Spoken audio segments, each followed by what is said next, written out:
welcome back to the channel.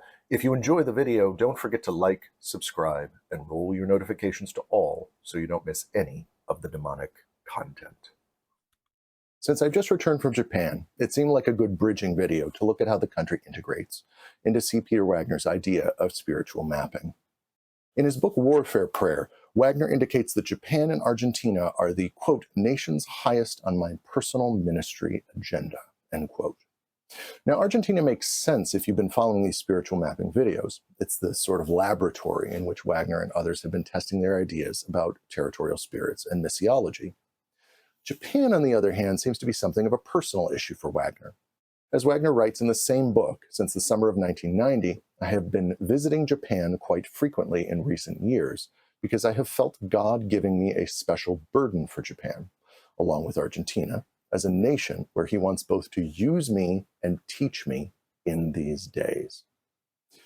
Part of the concern that Wagner expresses in his warfare prayer is the, at the time, recent performance of the Daijosai ceremony undergone by then Emperor Akihito.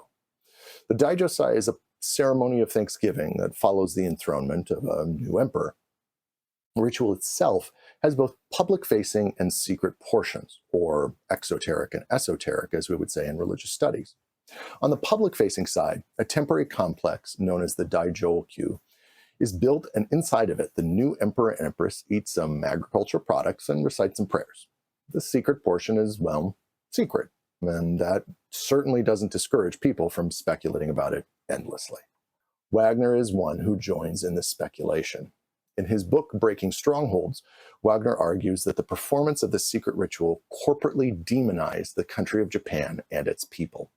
According to Wagner, quote, the Daijosai, choreographed through divination and occultic rituals, would climax in a sexual encounter between the new emperor and the sun goddess Amaterasu Omikami, a chief spiritual ruler over the nation. It matters little whether the ensuing intercourse is physical, succubus, or spiritual. In the invisible world, the two ritually become one flesh, and through its supreme leader, the nation invites demonic control, end quote.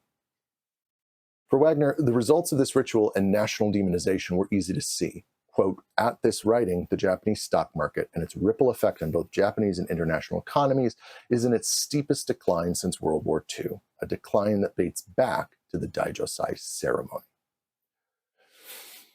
So does Wagner's assertion really hold up to evidence?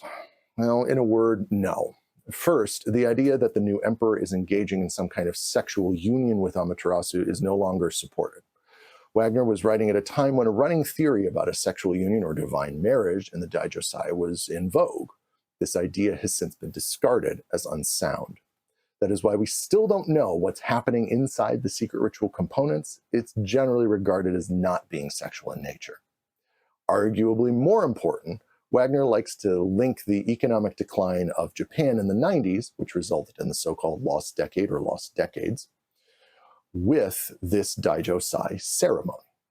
Now, if you're familiar with NAR strategic level spiritual warfare apologetics, it does no good to insist that there are causes other than the demonic, since spiritual mapping purportedly tracks the real causes of events rather than the physical manifestations of those causes.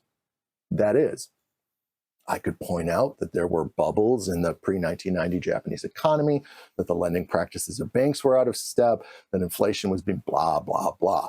NAR proponents would insist instead, well, yeah, sure, but the reason that those things happened was because of things that were occurring in the spirit world. Spirit happens first, followed by ramifications in the material world. The problem here is that the bubble bursts for Japan well before the Daijosai ritual begins. It's at the beginning of 1990 and not at the end when the economic decline starts, and the Daijosai ceremony always occurs in November. Thus, unless we want to say that God gives a license to demons to wreak havoc before something is actually done, which in my mind would be a problem of monumental proportions for theodicy, then it is impossible for the Daijosai ritual to have been the precipitating factor for the economic collapse in the lost decades. As is so often the case, Wagner's view of the effects of strategic level spiritual warfare simply does not hold up to scrutiny, and we need to do cartwheels around the data to make it conform to the NAR's demonology.